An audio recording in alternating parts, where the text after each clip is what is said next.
evening, everybody, and welcome to the brand new state-of-the-art $15 million Lee County Sports Complex, the new spring training home of the Minnesota Twins. Good evening, I'm Ken Tomash, along with Tom Tidy, as we bring you tonight's game between the Minnesota Twins and the Edison Community College Buccaneers. The Twins, Tom, have just taken the field. Only going to see a couple of their regulars tonight. Kirby Puckett in right field tonight, Ken. Kent Herbeck at first base. You're looking at Denny Nagel, the Twins minor league player of the year for 1990. He won 20 games in the minors last year, 8 games at Visalia, the California League, and 12 more with the Orlando Sun Rays of the Southern League. Defensively behind him, as we said, Kent Herbeck is at first base. At second base, Chuck Knobloch. Third baseman is Scott Leas. Actually, the shortstop is Scott Leas. Al Newman will play third base tonight. Over in left, J.T. Brewitt. Center fielder will be Pat Howell, and as we said, the all-star Kirby Puckett will be playing in right field.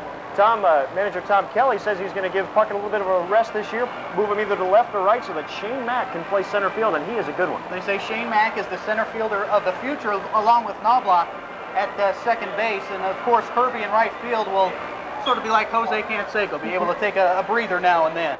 All right, Brent Osher will lead things off. Brent, third baseman, a sophomore from Fort Myers High School, as he stands in, and the first pitch from Denny Nagel's on the way.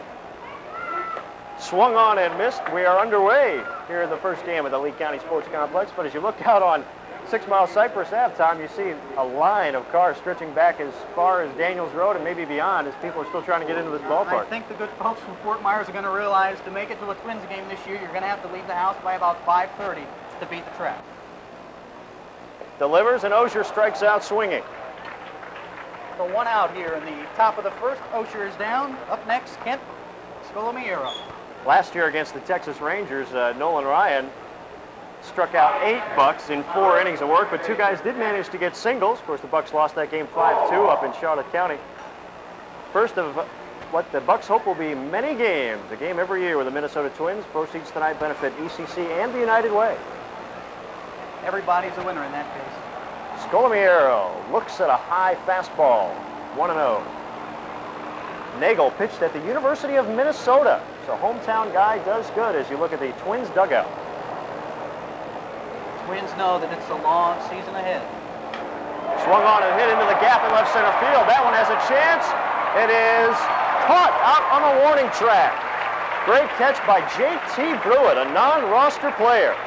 I think Scolomiero, even though he made an out, he's going to be talking about that at-bat tonight. Chad Rupp comes up. Scolomiero gets a nice hand as he comes back to the dugout, especially from his teammates. He gave that one a ride. Last pitch was high, the 1-2, swung on and missed.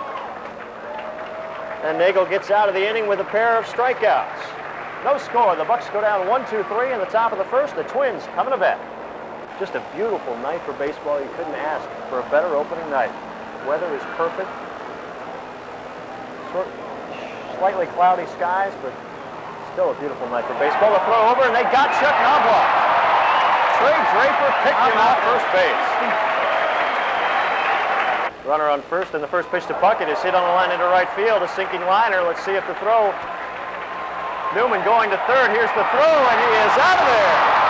Ted Parsons, who has a great arm, has just made the highlight of his career, throwing out Al Newman on Kirby Puckett's single to right. This one's hit through third base, and Herbeck will score the second run. Here comes Schaefer up and throwing his Sanguian. Schaefer has to stop at third, but it's a 3-0 Twins lead on the RBI single by Lenny Webster. Leas knocks this one to Yarbrough, has a chance for 2, gets 1, and the relay to first, not in time. Leas beats the wrap, and the run scores. Schaefer scores, and it's 4-0. And now the 1-2, and Leas goes, and swinging and missing is J.T. Brewitt. Trey Draper gets out of the inning with his first strikeout of the night. But the Twins add 2 more runs. On a hit, there was an error, and 2 left. Take a look at that strikeout again. Put that one in Trey Draper's scrapbook. We've played 3 innings. It's Twins 4, Bucks nothing. And now Chuck Knobloch will come up. He's been on base all 3 times he's been up tonight. Singled in the first, was caught stealing. Singled to third in the second inning, and then reached on an error by the second baseman Scolomiero in the 4th inning, just ahead of Kirby Puckett's 3-run home run that has made the score 7-2. one out now. Knobloch knocks it to left field. That's a base hit, and a run will score. In comes Leyes. In comes J.T. Brewitt sliding as the throw goes over Gonzalez's head at the plate. And the Twins tack 2 more on the board. They lead 9-2 now here in the 5th inning. Leading 9-2. That one gets through for a base hit for Rich Garcia. Hot shot off the glove of the new second baseman, Chip Hale. And Richie Garcia is on with the 2nd Buccaneer hit of the evening.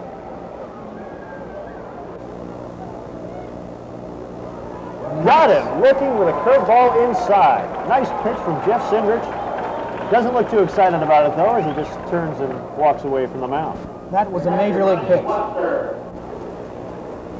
2 down, bottom of the 6th. Twins lead the Bucks 9-2. Jeff Cindrich's 0-2 pitch to Pat Howell is inside and low. Cindrich was walking off the mound, thought it was strike 3.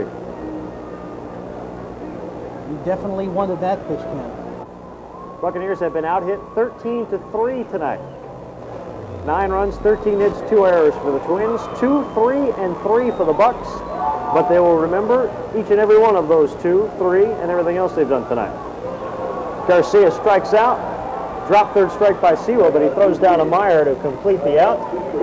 We've played 7.5, and the Minnesota Twins still lead the Edison Community College Buccaneers here in the first game at the Lee County Sports Complex. We're going to the bottom of the 8th. It's Twins 9, Bucks 2. 1-2 to Sullivan, struck him out. The game is over. Jack Savage records the strikeout of Mike Sullivan to end the ball game. The final score in front of 6,980 paid. The Minnesota Twins 13, the Edison Community College Buccaneers 2, and the first game ever here at the Lee County Sports Complex. The fans are on their feet.